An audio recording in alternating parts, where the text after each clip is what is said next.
Okay, so get ready, because we're diving into something fascinating today. Oh, yeah. We're going to be exploring the concept of beauty, I love it.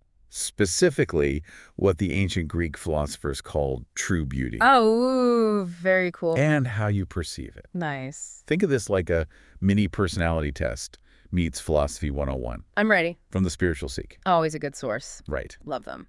So our mission today is to unpack each statement in this test, Okay. understand its deeper meaning, Uh-huh. and see what it reveals about how we view beauty. Sounds like fun. So statement number 1, Hit me. life is beauty. Death is ugliness. Yeah, wow. Pretty stark, right? Yeah. I mean, it makes you think about like our inherent desire for growth and expansion. Absolutely. Life. Yeah, this statement really reflects that classic philosophical view that equates beauty with harmony, vitality, and potential qualities we associate with life. Exact. Death, on the other hand, Yeah. often seen as like that disruption of harmony, a descent into chaos and decay. Yeah, for sure. But we can look at it through a different lens, too. Okay. Death could also be seen as a necessary part of nature's cycle, Okay. like a transition that allows for renewal and transformation. Interesting. Think about the beauty of autumn leaves falling, Oh, yeah. making way for new life in spring. Yeah, that's a good point. Where do you land on that spectrum? That's a tough one. Yeah, I think it's more nuanced than black and white. for sure. So moving on. Yeah. Statement 2. Okay. Physical beauty is too short-lived. Ooh, that one always hits home a little bit, I know, right? especially in a society that often equates beauty with youth. Absolutely.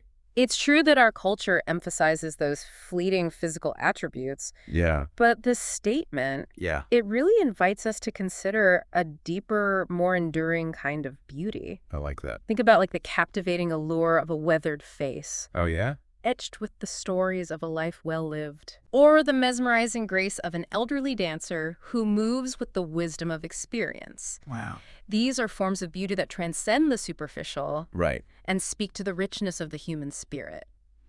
That reminds me of that saying, true beauty is ageless. Exactly. So, okay, on to statement 3. Right? This one's a little bit more fun. Get it on me. A blazing red Ferrari. What a sight. Uh-huh. I mean, who doesn't love a Ferrari? Right. There's just something so undeniably alluring about like a powerful, sleek car. Absolutely. But this statement, Yeah. it's less about Ferraris and more about understanding our attraction to objects Oh, okay. that symbolize status, power, or desire. Okay, I see. The question it poses is, are we genuinely appreciating the aesthetic qualities of the car? Yeah. Or are we responding to the emotions and associations it evokes? Well, that's interesting. It's about recognizing the psychology behind our aesthetic preferences. So it's like the idea that we're drawn to things that reflect our aspirations or values. Exact. All right, you ready for statement 4? Hit me. Beautiful things generally are also expensive. Yeah, that one might hit a nerve for some people. It's a common assumption for sure, Yeah. but is it really true? That's the question. This statement cleverly exposes how our perception of beauty Okay. can be influenced by factors like scarcity, craftsmanship, Right? and social conditioning. Interesting. We tend to associate high cost with exclusivity and refinement, Yeah, makes sense. which in turn can influence our aesthetic judgments. That's true. But think about like the breathtaking beauty of a starlit night sky. Yeah. Or a child's spontaneous laughter. Those are good examples. These are priceless, universally accessible forms of beauty Right. that have nothing to do with money. It's a powerful reminder that true beauty transcends material value. Absolutely. Okay, statement 5. This is a big one, Ooh, yeah, the age-old debate. right? There is beauty in nature, but nothing surpasses human works. So- It seems like we're constantly trying to reconcile our place in the natural world. It's a constant tension. Right. This statement highlights our admiration for human ingenuity Yeah, and our awe for the power and majesty of the natural world. for sure. On one hand, we marvel at the intricate complexity of a flower, Yeah. the breathtaking vastness of a canyon, the raw power of a thunderstorm. But on the other hand, Yeah, we're moved by the soaring heights of a cathedral, I love that. the delicate brushstrokes of a masterpiece, Oh, yeah. the poignant melodies of a symphony. It's true.